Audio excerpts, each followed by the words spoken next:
నమస్కారం. మళ్ళీ ఈరోజు మనం అలంకారాల గురించి నేర్చుకుంటున్నాం. మళ్ళీ అలంకారాల్లో ఉత్ప్రేక్ష అలంకారం గురించి ఈరోజు నేర్చుకుందాం. సో మన ప్రీవియస్ వీడియోస్లో అనేక రకాల అలంకారాల గురించి నేర్చుకున్నాం. ఈరోజు మనం ఉత్ప్రేక్ష అలంకారం గురించి నేర్చుకుందాం. ఓకేనా? సో మళ్ళీ ప్రతి అలంకారంలో ఒక డెఫినేషన్ ఉంటుంది కదమ్మా. సో దీనికి కూడా ఒక డెఫినేషన్ ఉంది.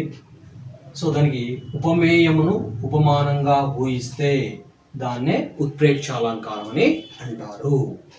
ఉపమేయమును ఉపమానంగా ఊహించి చెబితే దాన్నే ఉత్ప్రేక్ష అలంకారం అని అంటారు. ఓకేనా?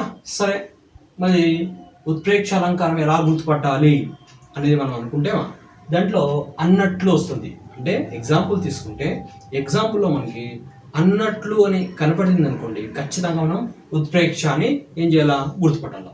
ఓకే, అర్థమైంది కదా? చూడండి, ఎగ్జాంపుల్ చూడండి. భోజనం అమృతమేమో అన్నట్లు ఉన్నది. సో భోజనం అమృతమేమో అన్నట్లు ఉన్నది. సో ఇక్కడ ఊహించపడం, ఉపమేయాన్ని ఉపమానంగా ఊహించపడం. ఇక్కడ దీంట్లో ఏమి ఉపమేయం ఏది? భోజనం. ఉపమానం ఏది? అమృతం. అమృతమేమో అన్నట్లు ఉంది.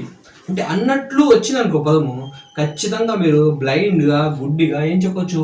ఉత్ప్రేక్ష అలంకారంగా చెప్పుకోవచ్చు. కరెక్టా? ఒక వాక్యంలో అన్నట్లు అని కనబడింది అనుకోండి, ఖచ్చితంగా ఉత్ప్రేక్ష అలంకారమే అవుతున్నది.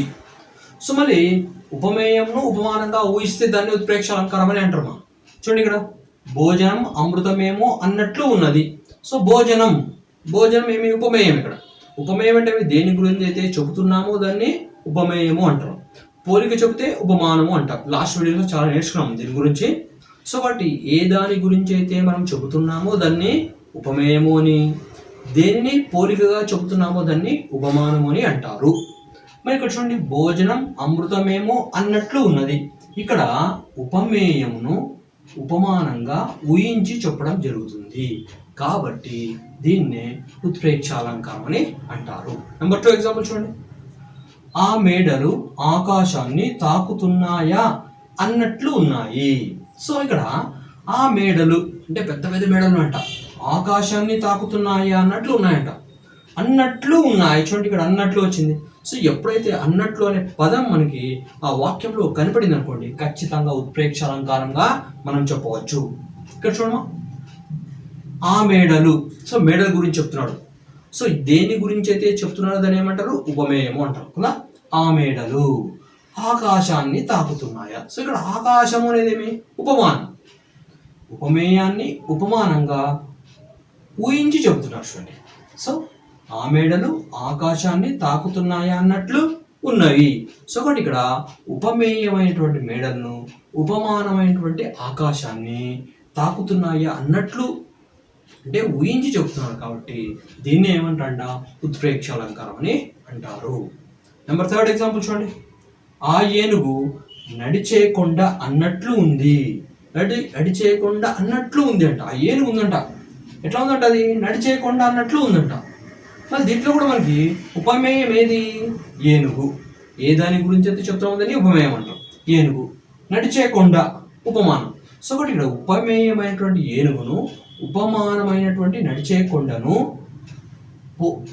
ఊహిస్తూ చెప్పడం జరుగుతుంది. కాబట్టి దాన్నే ఉత్ప్రేక్ష అలంకారం అని అంటారు. ఉత్ప్రేక్ష అలంకారం అంటే ఉపమేయంను ఉపమానంగా ఊహించి చెప్తే దాన్నే ఉత్ప్రేక్ష అలంకారం అని అంటారు. ఎప్పుడు ఉత్ప్రేక్ష అలంకారానికి గుడ్డిగా ఏకంగా గుర్తుపట్టాలంటే దాంట్లో మనకి అన్నట్లు అనే వర్డ్ కనపడింది అనుకోండి, అనే పదం కనపడితే ఖచ్చితంగా దాన్ని ఉత్ప్రేక్ష అలంకారం అని అంటారు. ఎగ్జాంపుల్ చెప్పిన, భోజనం అమృతమేమో అన్నట్లు ఉన్నది. అమృతమేమో అన్నట్లు ఉంది. అన్నట్లు ఉంది కదా. సో దాన్ని ఏమంటారు? ఉత్ప్రేక్ష. ఇక్కడ చూడండి, ఆ మేడలు ఆకాశాన్ని తాకుతున్నాయా అన్నట్లు ఉన్నాయి. అన్నట్లు కనబడింది. సో ఉత్ప్రేక్ష.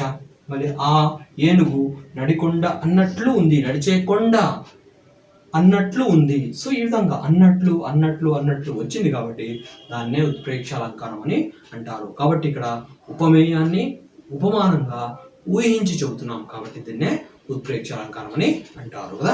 సో ఒకటి ఉపమేయము భోజనం, అమృతమేమో ఉపమానం. సో ఒకటి ఉపమేయాన్ని ఉపమానంగా ఊహించి చెబుతున్నాం కాబట్టి ఊహించి చెప్తున్నప్పుడు ఏమొస్తుంది? ఖచ్చితంగా అన్నట్లు వస్తుంది. ఆ విధంగా వస్తే దాన్నే ఉత్ప్రేక్ష అలంకారం అని అంటారు. అర్థమైంది కదా?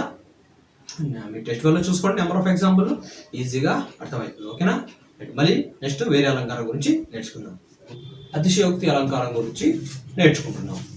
దీనికంటే ముందుగా దయచేసి మా ఛానల్ ఇంతవరకు సబ్స్క్రైబ్ చేయలేకపోతే దయచేసి సబ్స్క్రైబ్ చేయండి, లైక్ చేయండి, షేర్ చేయండి. మరి మా వీడియోలో ఏదైనా తప్పులుంటే పెద్ద మనసుతో క్షమిస్తారని కామెంట్స్ రూపంలో తెలియజేస్తారని మనస్ఫూర్తిగా కోరుచున్నాను. అంతేకాకుండా ఇది ఓన్లీ పిల్లల కోసం తయారు చేసినటువంటి వీడియో, అంటే 6th to 10th క్లాస్ వాళ్ళ కోసమే తయారు చేసినటువంటి వీడియో. సో కాబట్టి ఇక్కడ డీప్గా చెప్పడం అవసరం లేదు నాకు తెలిసినంత వరకు, అందుకోసమే ఎక్కువగా డీప్గా చెప్పడం లేదు. పిల్లల యొక్క తెలివిని బట్టి, పిల్లల యొక్క నాలెడ్జ్ని బట్టి నేను దీంట్లో చెప్పడం జరిగింది, అంతేగాని పెద్ద లెవెల్లో నేను చెప్పడం లేదు. సో కాబట్టి పిల్లలకి ఏ విధంగా అర్థమవుతుందో ఆ విధంగా చెప్పడం మాత్రమే జరుగుతుంది ఇక్కడ, అంతేగాని డీప్గా చెప్తే పిల్లలకు మనం ఇంగ్లీష్ మీడియం కానీ తెలుగు మీడియం పిల్లలకి తెలుగు సరిగా రాదు. ఆ తెలుగు సరిగా రాదు కాబట్టి మనం ఇంకా డీప్గా చెప్తే గ్రామర్ సరిగా నేర్చుకోలేరు అనమాట. అందుకోసమే వాళ్ళ కోసం కొద్దిగా కుదించి తక్కువ చేసి తక్కువలోనే ఇన్ఫర్మేషన్ని పెద్దగా ఇవ్వడం జరుగుతుంది. సో దయచేసి తప్పులుంటే క్షమించండి. కాబట్టి అతిశయోక్తి అలంకారం. మళ్ళీ ఏమి అతిశయోక్తి అలంకారం అంటే గోరింత విషయాన్ని కొండంత చేసి చెబితే దాన్నే అతిశయోక్తి అలంకారం అని అంటారు. సో గోరంత విషయాన్ని కొండంత చేసి చెప్పడం అంటే పెద్దగా చేసి చెప్పడం, దాన్ని ఏమంటారంట? అతిశయోక్తి అలంకారం అని అంటారు. చూడండి, ఇక్కడ మా పొలంలో బంగారం పండింది, మా పొలం బాగా పండింది అని చెప్తారు, తప్పేం కాదు. కానీ ఈడేం చెప్తాడు ఇక్కడ? మా పొలంలో బంగారం పండింది అని చెప్తాడు. ఇక్కడ చిన్న విషయం ఇది, మా పొలం బాగా పండింది అని చెప్పొచ్చు, కానీ ఏడేం చెప్తాడు ఇక్కడ? మా పొలంలో బంగారం పండింది అని చెప్తున్నాడు. సో కాబట్టి ఏం చెప్తున్నాడు ఇక్కడ? చిన్న విషయాన్ని పెద్దగా చేసి చెప్తున్నాడు, అంటే చాలా పెద్దగా చేసి చెప్తున్నాడు. గోరింత విషయాన్ని, చిన్న విషయాన్ని పెద్దగా చేసి చెప్తే దాన్నే అతిశయోక్తి అలంకారం అని అంటారు కదా. సో చూడండి, ఇక్కడ మా పొలంలో బంగారం పండింది, పొలంలో బంగారం పండదు కానీ పండుతున్నట్లు చెప్తున్నారు, కాబట్టి దీన్ని అతిశయోక్తి అలంకారం, అంటే ఉన్నదానికంటే ఎక్కువ చేసి చెప్తే దాన్ని అతిశయోక్తి అలంకారం అని అంటారు. నెక్స్ట్ చూడండి, మా చెల్లి తాటి చెట్టంతా పొడవున్నది. మా చెల్లి తాటి చెట్టంత పొడవు ఉందంట. అంత పెద్దగా ఉంటారు ఎవరన్నా? మా చెల్లి తాటి చెట్టంత పొడవు ఉందంట. చెల్లెలు ఉందంట, తాటి చెట్టు అంతా, అంటే చాలా పెద్ద తాటి చెట్టు ఎట్లా ఉంటుంది? చాలా చాలా చాలా పెద్దగా ఉంటుంది కదా. సో అక్కడ అంత పెద్దగా ఉంటుంది అంటే మా చెల్లి పొడుగుగా ఉంటుందని చెప్పొచ్చు. కానీ ఏం చెప్తాడు ఇక్కడ? తాటి చెట్టు అంతా, అంటే తాటి చెట్టు చాలా పెద్దగా ఉంటుంది, అంత పెద్దగా చెప్తున్నాడు, అంటే చిన్న విషయాన్ని చాలా పెద్దగా చేసి చెప్తున్నాడు, కాబట్టి దాన్నే అతిశయోక్తి అలంకారం అని అంటారు. నెక్స్ట్ ఇంకోటి చూడండి, శ్రీకాంత్ చొక్కా మల్లెపువ్వు అంతా తెల్లగా ఉంది. శ్రీకాంత్ చొక్కా తెల్లగా ఉంది అని చెప్పొచ్చు, కానీ ఏం చెప్తుంటే అలంకారం కాబట్టి ఇది శ్రీకాంత్ చొక్కా మల్లెపువ్వు అంతా తెల్లగా ఉంది. మల్లెపువ్వు చాలా తెల్లగా ఉంటుంది, అంత తెల్లగా ఉంటుందా? ఉండదు. కానీ చిన్న విషయాన్ని, అంటే గోరింత విషయాన్ని పెద్దగా చేసి చెప్తున్నారు, కాబట్టి దాన్ని ఏమంటారంట? అతిశయోక్తి అలంకారం అని అంటారు.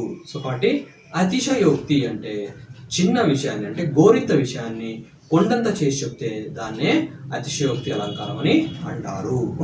సో చూడండి, మా పొలంలో బంగారం పండింది. పొలంలో బంగారం పండదు, కానీ బంగారం పండింది అని చెప్తున్నాం. సో బంగారం పండింది కాబట్టి ఇక్కడ చిన్న విషయాన్ని పెద్దగా చేసి చెప్తున్నాం, కాబట్టి గోరింత విషయాన్ని కొండంతగా చేసి చెప్తున్నాం, కాబట్టి దాన్ని అతిశయోక్తి అలంకారం అని అంటారు. నెక్స్ట్ చూడండి, మా చెల్లి తాటి చెట్టు అంతా పొడవు ఉన్నది. వాళ్ళ చెల్లెలు పొడుగుగా ఉందని చెప్పొచ్చు, కానీ తాటి చెట్టు అంత పొడుగు, తాటి చెట్టు చాలా పెద్దగా ఉంటుంది, అంత పొడుగుగా ఉంది అని చెప్తున్నారు, కాబట్టి చిన్న విషయాన్ని పెద్దగా చేసి చెప్తున్నారు, కాబట్టి ఇది కూడా అతిశయోక్తి అలంకారం. నెక్స్ట్, శ్రీకాంత్ చొక్క మల్లెపువ్వు అంత తెల్లగా ఉంది.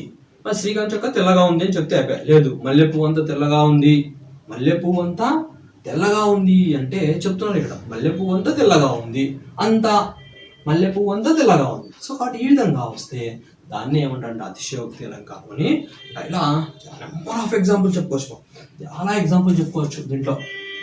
మరి ఇంకా మా చెల్లి తాటి చెట్టు అంతా పొడవు ఉంది, శ్రీకాంత్ చొక్క మల్లెపువ్వు అంతా తెల్లగా ఉంది, మా ఊరిలో దేవాలయ గోపురాలు ఆకాశాన్ని తాగుతున్నాయి. మా ఊరిలో దేవాలయ గోపురాలు, పల్లూరులో గోపురాలు అంటే దేవాలయంలో ఉండే గోపురాలు ఆకాశాన్ని తాకుతున్నాయంట, అంటే పెద్దగా ఉన్నాయని చెప్తే చాలు, కానీ ఏమి ఆకాశాన్ని తాకుతున్నాయని చెప్తున్నాడు. చూడండి ఎంత డిఫరెన్స్.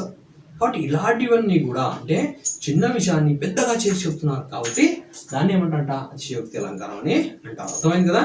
సో కాబట్టి ఇది అతిశయోక్తి అలంకారం. నెక్స్ట్ వీడియోలో మరో అలంకారంతో మళ్ళీ కలుద్దాం. అంతవరకు సెలవు.